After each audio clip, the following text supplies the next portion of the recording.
శుభ్రం కుర్చీలో కూర్చుండో లేకపోతే టిఫిన్ చేసేసి రెడీగా బట్టలు వేసుకుని ఉంటారా? రండి వచ్చి తీసుకెళ్ళిపోండి మమ్మల్ని అని. ఎవరికైనా టెన్షన్ ఉంటుంది, ఎవరికైనా భయం ఉంటుంది. ఎందుకంటే ఒక స్థాయికి వెళ్ళిపోయిన వాళ్ళు ఈ రకంగా అరెస్టులు అయ్యి కక్ష సుపూర్తిగా చేశారా, తప్పులు చేసారా అవన్నీ పక్కన పెట్టండి. ఇంతకాలం సంపాదించుకున్న ఎంపైర్ అంతా కూడా కూలుతుంది కదా. నలుగురిలోని చులకనవుతాం కదా. మనం ఎంత గొప్పగా ఉన్నప్పటికీ కూడా ఒక్క తప్పటడుగు రోడ్డుని పెట్టేస్తుంది. ఎంతమందిని మనం చూడలేదండి, ఎంతమందిని చూడలేదు. మహామహులు లాంటి వాళ్ళందరూ కూడాని మన టీవీల్లో వాటిల్లో సినిమాల్లో చూసి ఓ ఏంట్రా బాబు వాడి జీవితం భలే వెలుగుతున్నాడు రా అన్నవాడు పేకమేళ్ళ కుప్పగూలిపోయి ఒక్క తప్పుకి జైళ్ళు పాలైన వాళ్ళు ఎంత చూడలేదు. సల్మాన్ ఖాన్ లాంటి వాడు ఏమైంది, ఏదో ఆషామాషిగా సరదాగా కోసం వేట చేస్తే ఎన్ని తిప్పలు పడ్డాడు.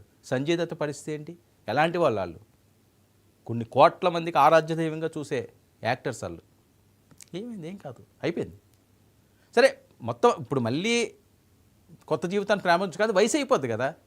యంగ్ ఏజ్లో ఏదైనా జరగరాంది జరిగితే జీవితాంతంతం బాధపడాలి. ఇంకా ఒక ఏజ్ అయిపోయిన తర్వాత 60 వచ్చేసిందో 70 వచ్చేసింది, ఇంకేముంది, ఇంకో 10 సంవత్సరాలు జరుగుతారన్నాక అయింది అనుకోండి, సరే నేను చచ్చిపోతే నా గురించి ఎవడనుకుంటాడులే అని అనుకోవచ్చు. కానీ అదంతా వాళ్ళ కుటుంబాన్ని శాపల్లో వెంటాడుతుందండి. మనం చేసిన తప్పులేమో మనతో ఆగవు. మనం ఏమైనా పరువు తక్కువ పని చేసినా, జరగరాంది మనకి జరిగినా అది మన కుటుంబం మీద ఖచ్చితంగా పడుతుంది, వాళ్ళ వారసత్వం మీద. ఎవరో మీ తాత అలాగరా, మీ ముత్తాత ఇలాగరా అని ఈ రోజుకి కూడా అంటుంటారే. వైఎస్ రాజశేఖర రెడ్డి గారు ఫాదర్ని ఏమంటారు, ఈరోజు కూడా ఈ రోజుకి మాట్లాడుతుంటారు కూటమి వాళ్ళు. ఇదిగో మీ నాన్న అలాగే ఇలాగని. ఎందుకు అక్కడితో ఆగదు. మనం చేసిన తప్పులు క్షణిక ఆవేశం, ఏదో కక్కుర్తి. మనం బతికినంత, మనం జీవించినంత, పోను మీ తరం వరకు ఎవరన్నా సరే ₹1 కోటి సరిపోలేదు, 10 కోట్లు, ఓకే 100 కోట్లు చాలదా? ఇంకంతకంటే ఇంకేం తింటారు? బంగారం ఏమైనా తింటారు ఏంటి? నోట్లు కట్టలు కానీ తింటారా? 4 కూరలు వేసుకుని తింటారు, 4 ఏసీ రూముల్లో పడుకుంటారు, చిన్న టీవీ బదులు పెద్ద టీవీ పెట్టుకుని చూస్తారు, లేకపోతే హోమ్ థియేటర్లు పెట్టుకుంటారు, ఏసీ ఫస్ట్ క్లాస్లో వెళ్తారు, లేదంటే ఫ్లైట్లో వెళ్తారు, బిజినెస్ క్లాస్లోని. అంతకు మించి ఇంకేం చేస్తారు?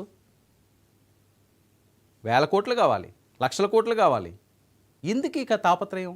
ఇప్పుడు అది ఏమవుతుంది, మన నెక్స్ట్ వచ్చే వాళ్ళందరికీ కూడా మాకు బోల్డ్ ఉందిరా అని చెప్పి వాళ్ళు అదే తత్వం వెళ్తుంది. హ్యుమానిటీ కోల్పోతాం. అందరూ నేను చెప్పట్లేదండి, చాలామందిలో మనం చూస్తున్నది.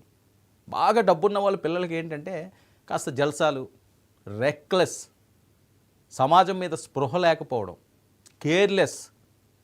నన్ను ఎవడేం పీకుతాడులే, నా బాబుకి డబ్బు ఉంది, మా తాత ఎమ్మెల్యే, లేకపోతే మా తాత అది, మా తాత ఇది, మా బాబు బిజినెస్ మ్యాను, లేకపోతే మా అమ్మ ఇది, మా అయ్య అది. ఇలాగనే కదా వాళ్ళకి ఇంకేం ఉండదు.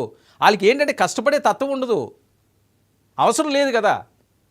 గోల్డెన్ స్పూన్తో పుడతారు, ఓ 4 పనాళ్ళు, స్కూల్కి వెళ్తే సెక్యూరిటీలు, కాలు దిగితే ఏసీ, కాలు ఎక్కితే కారులో కాలు పెడితే ఏసీ, ఇంటికి వస్తే ఏసీ, విశాలమైన జీవితాలు.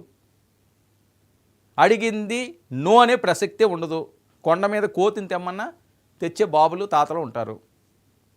ఇంకా వాళ్ళకి ఏం తెలుస్తుంది ప్రపంచం కోసం, పొట్ట కాలేవాడి కోసమని తెలియదు. ఈ ఆశ, దురాశ, అత్యాశ వీళ్ళని స్టేజ్కి తీసుకొస్తుంది కొంతమందిని. అది వాళ్ళని శాపంలా వెంటాడుతుంది. డోంట్ కేర్ అనుకుంటే అన్నీ వదిలేసుకుంటే ఎవరో ఏం చెప్పలేం. ఇక తండ్రి కొడుకులు ఇద్దరు కూడా హై టెన్షన్లో ఉన్నారు. హైకోర్టును ఆశ్రయించిన సజ్జల కుమారుడు భార్గవరెడ్డి. ఇది చాలా కీలకంగా మారుతున్న పరిణామం. హైకోర్టును ఆశ్రయించారు వీళ్ళు.